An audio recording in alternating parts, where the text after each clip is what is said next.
உம்மை போல நல்ல தேவன் யாரும் இல்லையே, உம்மை போல வல்ல தேவன் யாரும் இல்லையே. Good morning. Hope you are all enjoying God's word and the presence in this Madurantakam மன்னா.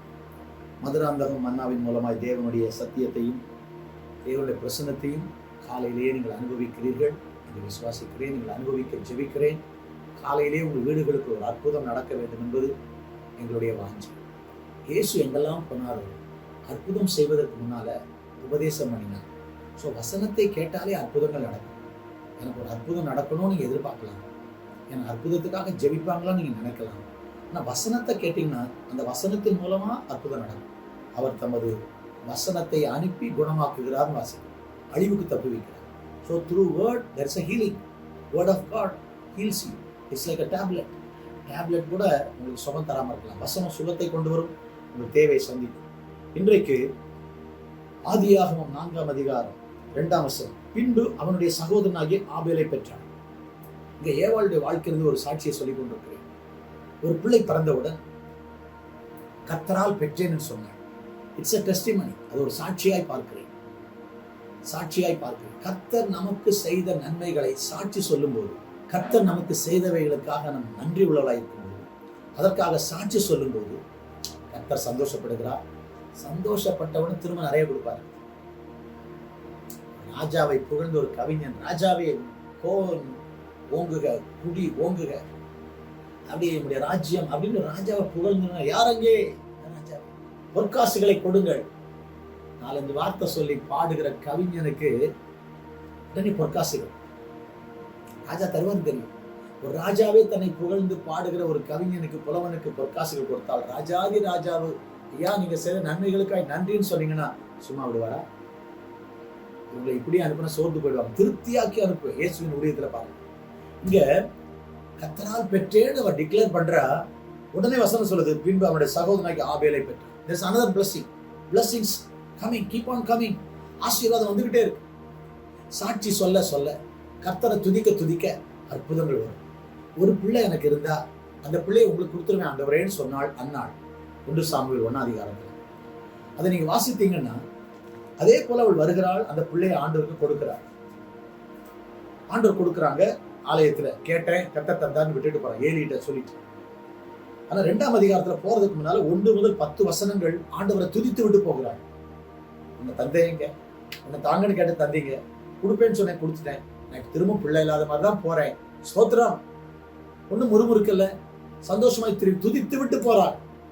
ஒன்று வேண்டும் என்று ஜெபித்தாள், 1ஐ பெற்றாள்.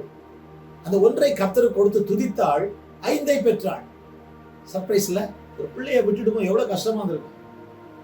5 வயசு ஒரு சின்ன பிள்ளை, பால் குடி மறந்த பிள்ளை, அது அம்மாவோட இருக்க வேண்டிய வயசு. 16 வயசு வரைக்கும் நான் எங்க அம்மா கூடவே சுத்திட்டு இருந்தேன். எங்க வீட்டுல ஒரே பிள்ளை, எங்க அப்பா வெளியூர், நான் எங்க அம்மாவோடவே சுத்திட்டு, எங்க போனாலும் எங்க அம்மாவோட முந்தானியை பிடிச்சிட்டே சுத்தி. அப்படி எங்க அம்மா விட்டு பிரிஞ்சதே இல்லை. நான் பைபிள் காலேஜுக்கு வரேன், நாகர்கோவிலேருந்து வரேன், ஒரே அழுகை எனக்கு. அழுகனா எங்க அம்மா விட்டு போறேனேங்கிற கவலை, அவ்வளவு அழுதேன். 16 வயசு பிள்ளைக்கு அப்படி இருந்தா, ஒரு 4லேருந்து 5 வயசுக்கு பிள்ளைய சர்ச்சில் விட்டுட்டு இருந்தா, ஹாஸ்டல்ல பிள்ளைகளை விட்டுட்டு வரும், பிள்ளைங்க அழுவாங்க பாருங்க. நான் இருக்க மாட்டேன், நான் போக மாட்டேன், நான் இருக்க மாட்டேன் ஓன்னு அழுறத பார்த்தா நமக்கு கஷ்டமா இருக்கும். ஒரு 5 வயசு பிள்ளைய ஆலயத்துல விட்டு, அது கண்டு தெரியாத ஒரு பாஸ்டர் ஏலி, இந்த பிள்ளை எவ்வளவு அழுதுருக்கும். மனசை கல்லாக்கிட்டு ஆண்டவர்கிட்ட வந்து அவள் துதித்தாள். எந்த நிலையிலும் ஆண்டவரை துதிங்க. சில ஆட்கள் சின்ன ஒரு பிரச்சனை வந்து வாயை முடிக்கும், சர்ச்சில் துதிக்கவே மாட்டாங்க. அண்ணாளுடைய சிச்சுவேஷன் யோசிச்சு பாருங்க. பிள்ளை இல்ல, பெற்றாள், இப்ப கொடுத்துட்டு திரும்ப அழுகையாத்தான் வந்திருக்கும். அந்த அழுகையில துதித்தாள்னு முடியுது 10ஆம் வசனம். ஆனா கர்த்தர் அன்னாளை மீண்டும் நினைத்து கடாட்சித்து அருளினார். அந்த அதிகாரத்துல 21ஆம் வசனம் படிச்சீங்கன்னா, கர்த்தர் அன்னாளை கடாட்சித்தார், அவள் கர்ப்பம் தரித்து 3 குமாரர் 2 குமாரத்தைகளையும் ஜெபித்தாள், 1ஐ பெற்றாள், துதித்தாள், 5ஐ பெற்றாள். இப்ப எது பெருசு? இங்க ஜெபிச்சு ஆண்டவரே சோத்திரப்பாடு கதறி 1 வாங்குறதா, தருவீங்கப்பா தந்துட்டீங்கப்பான்னு சொல்றது பெருசா? ஆண்டவர் நல்லவர்.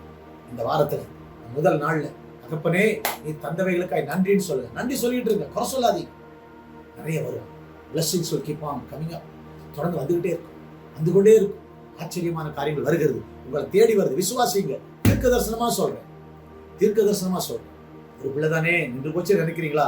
மீண்டும் கர்த்தர் உங்கள் கற்பத்தை திறப்பார், உங்களுக்கு ஒரு அற்புதத்தை செய்வார். ஆண்டவர் செய்வார்.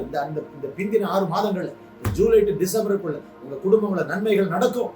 ஆவியானவர் தான் திரும்ப திரும்ப சொல்றாரு, நிச்சயம் துதிங்க, டெய்லி துதிங்க. தந்துட்டீங்க, தருவீங்க, உங்களுக்கு தெரியும் எனக்கு என்ன வேணும், எவ்வளவு வேணும், எப்ப தரணும் உங்களுக்கு தெரியும் அப்படின்னு துதிங்க. 5 கொடுத்தா 1 கொடுத்திருந்தாலே போதுங்க. அப்ப 5 பிள்ளைங்க 5 வருஷம் தொடர்ந்து ஆசீர்வாதம் வந்துகிட்டே இருக்கு. கர்த்தர் கையில 1 கொடுத்தா வந்துகிட்டே இருக்கும். கொடுங்க. கர்த்தரால் பெற்றேன்னு அவள் சொன்னாள். அடுத்த உடனே ஆசீர்வாதம் வருது. உடனே அவள் பிற்பாடு வசனம் சொல்லுது, அவளுடைய சகோதரன் ஆபேலை பெற்றாள். உடனே அடுத்த பிள்ளை ஆசீர்வாதம். இன்றைக்கு அதே கர்த்தர் உயிரோட இருக்கிறார். துதிங்க. ஆசீர்வாதங்கள், அளவு கடந்த ஆசீர்வாதங்கள், உங்க எதிர்பார்ப்புக்கு மேலான ஆசீர்வாதங்கள் உங்களை தேடி வருகிறது. நம்புங்கள், நீங்கள் அதை பார்ப்பீர்கள். அற்புத பிதாவே, இந்த வார்த்தைகளுக்காய் ஸ்தோத்திரம். யாரோ ஒருவருக்கு தீர்க்க தரிசனம் அந்த வார்த்தையை பேசிட்டு இருக்கிறீங்க. அவ்வளவுதானா, இனி நடக்காதா, கிடைக்காதா, முடிஞ்சு போச்சா நினைக்கிறவங்களுக்கு, இல்லை மகளே, நீ என்னை துதிக்க ஆரம்பி, ஆசீர்வாதங்கள் மீண்டும் வரும், ஊற்றுகள் புறப்படும், ஜீவ ஊற்றுகள் புறப்படும் என்று சொல்லி நீங்க அனைவரோட பேசுகிறதற்காய் ஸ்தோத்திரம். ஆசீர்வதிங்க. ஆச்சரியமான காரியம் நடக்கட்டும், நமக்கே மகிமை உண்டாகட்டும்.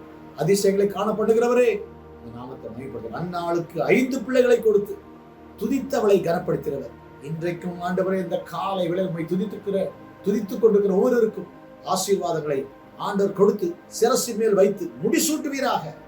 கர்த்தருக்கு செய்கிறதற்காய் ஸ்தோத்திரம், ஸ்தோத்திரம். இந்த நாள் ஒரு ஆசீர்வாதத்தை பெற்றுக் கொள்கிற நாள், ஆசீர்வாதம் வருகிறது என்கிற ஒரு அடையாளத்தை காண்கிற நாள்.